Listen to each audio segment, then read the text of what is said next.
World building, the building block of any piece of fiction. From a story set in real world to a story with a world of its own, each story requires world building. Without a well-crafted world, your story feels bland, the characters don't feel real, and become non-living things with the gift of speech. That's why novels have more description than dialogue itself. Which does sound pretty shocking, doesn't it? My point here is, if a reader cannot picture the world the characters are living in, the reader will lose interest from the characters and the story. Of course, this is not a case for each and every story, as it depends on the reader and the story itself, as each story can have a different genre and each reader can have his or her own taste. But in my opinion, I think every story should have the bare minimum amount of world building. And when it comes to fantasy, oh boy, do you need a lot of world building. And for a story like One Piece, with a goofy, dumb, stretchy ass main character, how much world building will it need?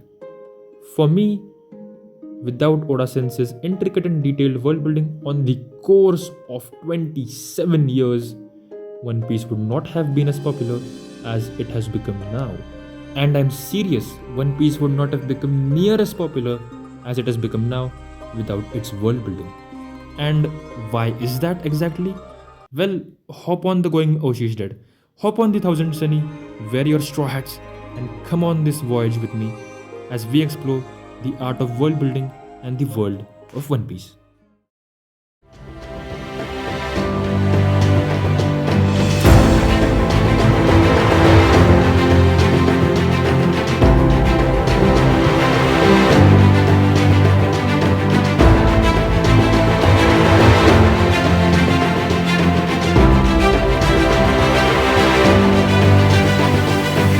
One Piece は実在する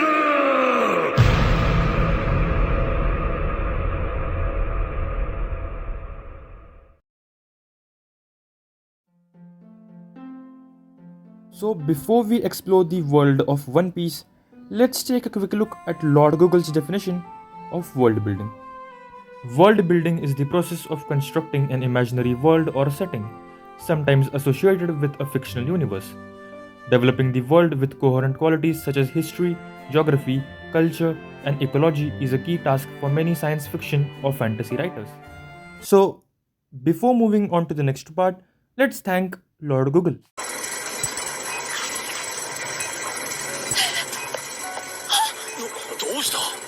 Yeah, I think we can move on now.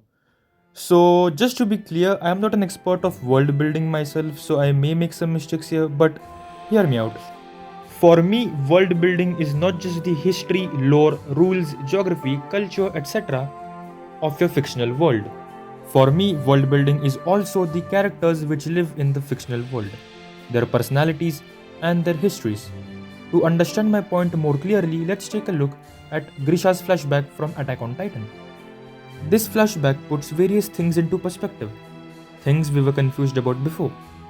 But it also introduces to us to the Eldians and the Malians, which adds another layer to the already established world of Attack on Titan. Now, here comes the interesting part. This flashback also develops Grisha as a character. Prior to this flashback, Grisha just made some guest appearances on the show. We had absolutely no context regarding his actions and his character. But this flashback gave his character and his actions much needed context. This development of Grisha's character allows the story to introduce to us the Eldians and the Malians, which, as I said previously, add another layer to the already established world.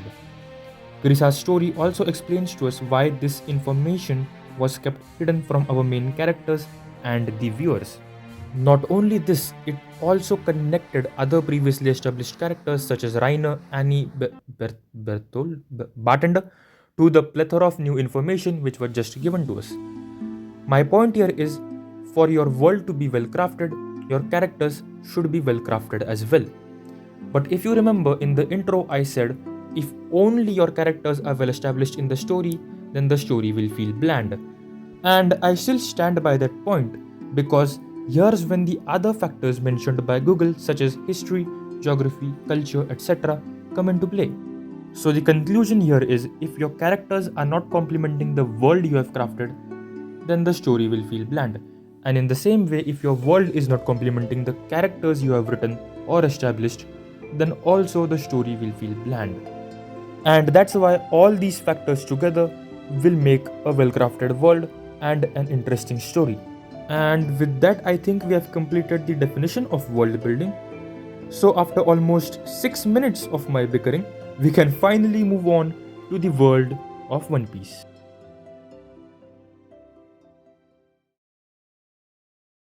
And finally, we are here. Drum rolls, please.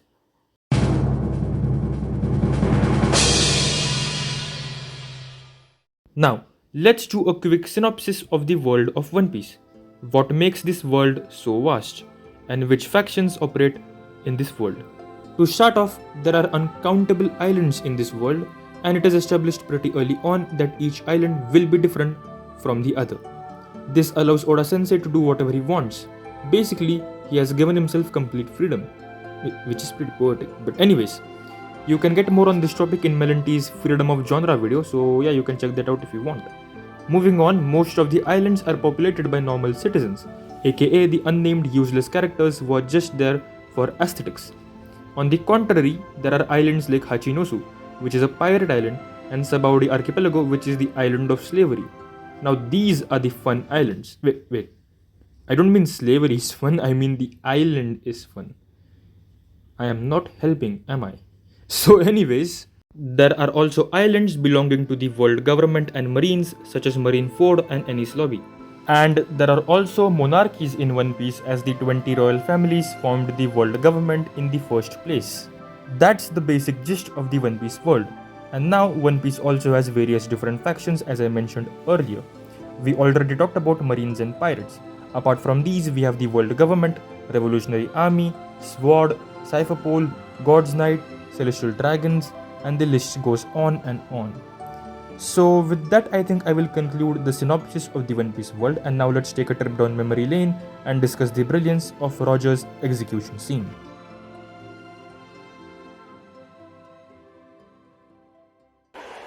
おい海賊王、集めた宝はどこに隠したんだ。あんたは手に入れたんだろ。あの伝説の大秘宝、一つなぎの大秘宝、ワンピースを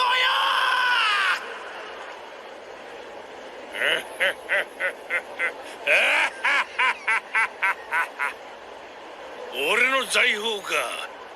欲しけりゃくれてやる。探せ。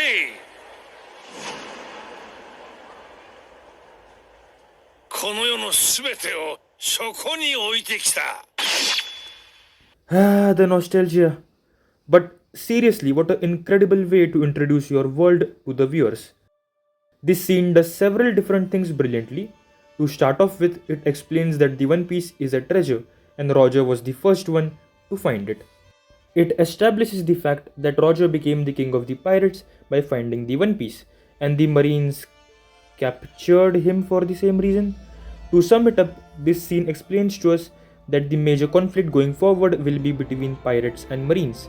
Along with this, it also tells us that the goal of most of the pirates will be to become the pirate king, and the marines' goal will be to stop them from doing so. Isn't it crazy that all of this was established by one hype scene and no exposition dump? I am assuming you have got a taste of Oda Sensei's incredible world building. So now let's keep going. The next chapter of our voyage is the exploration of the world through a character's perspective. When it comes to world building, a commonly used tool by authors is to explore their world through their character's perspective. Now, what do I exactly mean by this? There are always some characters in stories that don't know much about the world they live in. And that's why authors use these characters to explore the world they have crafted. And as these characters learn more about the world, we the readers or viewers also learn with them. This also makes the readers or viewers more interested and invested in the characters and the story. This also allows the authors to give information without it feeling like a big exposition dump or a history lesson. Now, in One Piece's case, the main character Luffy himself is aloof to his surroundings. That's why whenever some lore has to be dropped, Luffy's perspective essentially becomes our perspective too. And as I said previously in the video, characters complementing the world you have crafted is just as important as the world complementing your characters. In One Piece's scenario, we have Robin, who is very well established as a history nerd and archaeologist since her introduction itself. So we know that she would have information about stuff we don't know about.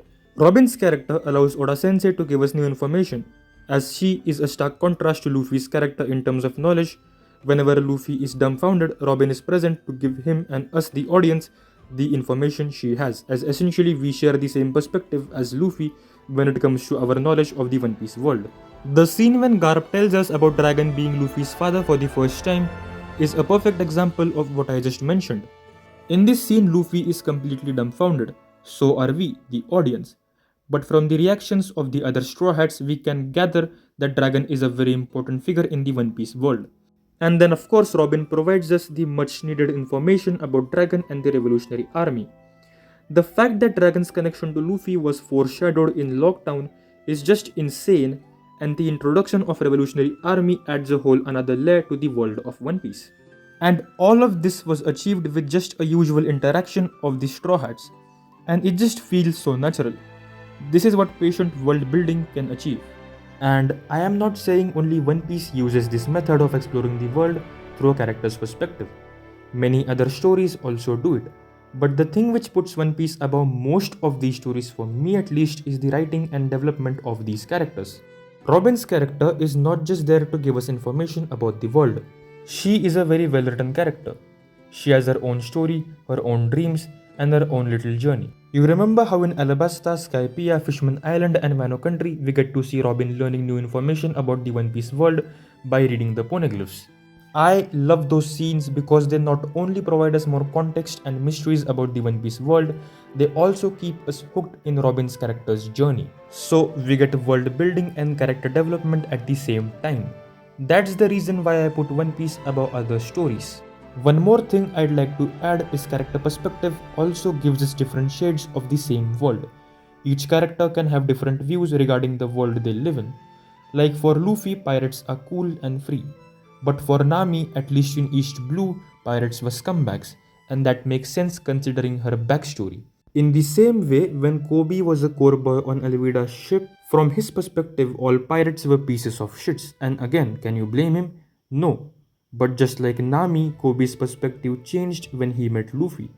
At first, Kobe also thought all marines were good and served justice. But when he saw Helme portraying that little girl so poorly, there was another change in his POV. As the story goes on and Kobe climbs up the marine ranks, he finally understands just how corrupt and messed up the marine system has become. Hence, he also joins SWORD. I can give many examples of such changes in character perspectives, but I think this is enough to convey my point.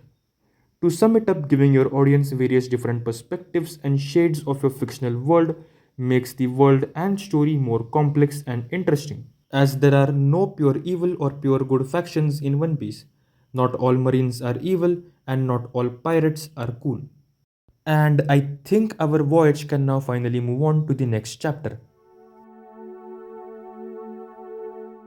And we have arrived at the final chapter of this video, and this was the hardest for me to write because I don't know how to compress this immense history, lore and geography of the One Piece world in a 5-minute section. So this will be kind of all over the place, so get ready. The world of One Piece consists of 4 seas: East, West, North and South. The red line is in the middle and the Grand Line runs across the red line.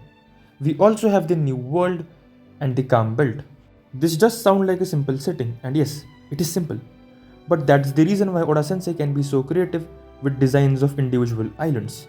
The way the One Piece world is set up is that there can be limitless possibilities about each individual island's design and its architecture.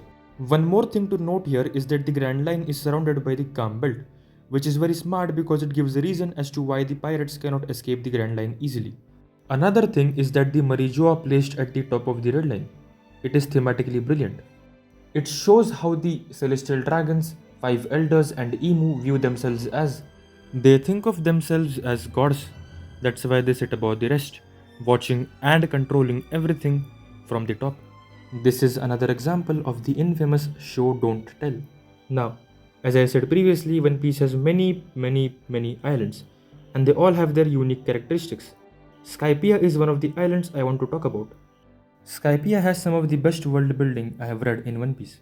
It has its own technology, culture, different races, religions, etc. It also has different mentions of gods. The lore of Skypiea is very rich, and also it has different factions such as Enel's priests and the whole Skypian police force. This was the microcosmic world building of Skypiea, and yes, it is very good and very detailed. But does it tie in with the overarching plot of One Piece? The answer is yes. Even though at first it does feel like Skypiea is isolated from the rest of One Piece, but as we dive deeper in the story and the world and its history, we get to realize the significance of Skypiea. From the sun god Nika to observation Haki, and also the connection of Roger's poneglyph and his message to Wano is just insane amount of foreshadowing this arc does. So yeah, moving on from Skypiea, One Piece also has Water 7, Enies Lobby, Sabaudi, Fishman Island, who also have insanely creative designs and architecture, and their own history, lore, and culture. Every time we get to a new island, we get to learn a lot about it, from its geography, its significance to the world, and the problem the natives of the island are currently facing. Now, all the information we get from each individual island may not be relevant for the overarching story, but it is necessary for developing a connection of the island with the reader. We get so invested in finding out how these people deal with their problems, such as how the people from Water 7 will deal with Aqua Laguna, or how do the sky people live in clouds. They don't have Denden Mushies, so what do they use for communication? They use dials. Also, One Piece is an adventure to begin with, so of course, we need to do some adventure. For a fantasy fan, there is nothing better than getting to explore different fictional locations in depth. Like, I remember reading a comment on YouTube saying One Piece has different clothing for different seas, and that detail blew my mind because I never even realized it until I saw that comment. And it's like this detail is not even necessary to add, but still Oda Sensei does it, and this breathes so much life into this fictional world. And Oda Sensei somehow makes all these islands interconnected as well. We get a piece of information in each arc which gives us more context on previously hinted at stuff, or gives us whole new information. After end of big arcs, we get to see what all other non-Straw Hat characters are up to, which makes this world feel real and lived in. We never forget any characters we have previously spent time with, which adds more value to each island we visited and each character we met. And the planning is insane that Oda Sensei does. Like, the mention of Big Mom and Kaido was multiple arcs before the actual proper introduction. Or the Smile Fruits, Doflamingo being the king of the underworld, it was all thought out and planned many arcs before we get the full context. And One Piece also has certain plot twists, like the Emu reveal, or the God's Night reveal, or Sword, etc.